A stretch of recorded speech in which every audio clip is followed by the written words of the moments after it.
La parole est à Madame Dornano pour le groupe EFDD. Merci, Monsieur le Président. Lors de l'examen du projet d'avis, j'avais fait part de ma déception quant au contenu du texte qui passait à côté de nombreux aspects pourtant essentiels. Quelle n'a pas été ma surprise lorsque j'ai appris que 1141 amendements avaient été déposés sur un seul rapport. Cela est venu confirmer mes craintes. Si le contenu avait été satisfaisant, les députés ne se seraient pas sentis obligés de déposer plus d'1 millier d'amendements, soit plus de 140 amendements par groupe en moyenne. Qui dit beaucoup d'amendements dit beaucoup de compromis.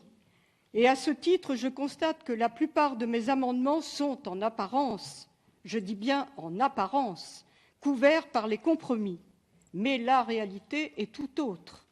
Eu égard au nombre très important d'amendements à couvrir par le biais des compromis, on s'aperçoit, en regardant de plus près, que les compromis ne reprennent pas réellement le contenu des amendements. Au mieux, ils portent sur le même thème, mais cela ne va pas plus loin. Il s'agit là d'une technique pour absorber les passages gênants en les incluant prétendument dans des compromis qui ont des chances d'être adoptés. J'espère donc que ces compromis ne seront pas adoptés, je vous le dis franchement, quitte à ce que les amendements soient votés séparément. Sur 57 pages de compromis, le mot défaillance, défaut ou échec n'apparaît pas une seule fois concernant la procédure d'évaluation. Pourtant, cette commission a été créée à la suite des défaillances constatées. Le mot Monsanto apparaît, Dieu merci, à une seule reprise, dans un simple considérant sur le scandale Monsanto Papers et le jugement rendu aux États-Unis. Il s'en est fallu de peu pour que ces mots, qui n'apparaissent pas dans le projet de rapport, n'apparaissent pas non plus dans les 52 compromis. Le mot abeille ou pollinisateur n'apparaissent pas une seule fois. Pourtant, ces derniers disparaissent par millions, en grande partie à cause des pesticides. Je souhaite attirer l'attention sur l'un de mes amendements, le 1129, appelant à une protection effective des groupes vulnérables tels qu'ils sont définis à l'article 3, paragraphe 14 du règlement du 21 octobre 2009.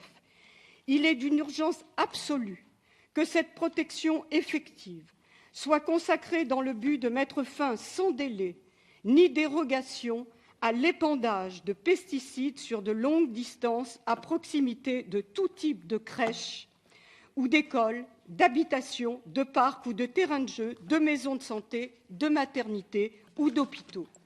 Je suis étonnée qu'il n'ait pas été jugé utile d'inclure dans les compromis cette protection des enfants, des femmes enceintes, des malades, des habitants situés à proximité des zones de traitement.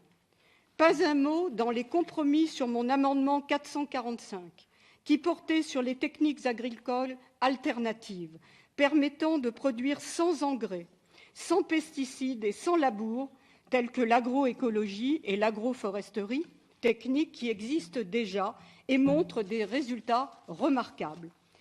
Pas un mot sur mon amendement 741, qui demandait à ce que soient précisés explicitement les critères scientifiques selon lesquels une étude peut être écartée par l'État membre rapporteur au motif qu'elle serait de faible qualité. Nous sommes là au cœur du problème puisque le BfR allemand, dans son rapport, a écarté la plupart des études indépendantes révélant un effet reprotoxique, cancérigène ou génotoxique du glyphosate sur ce motif.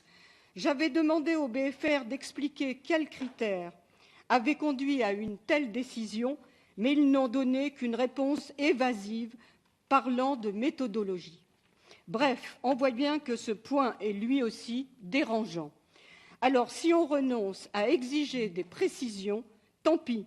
Quoi qu'il en soit, cet amendement sera voté séparément, lui aussi. Je vous remercie.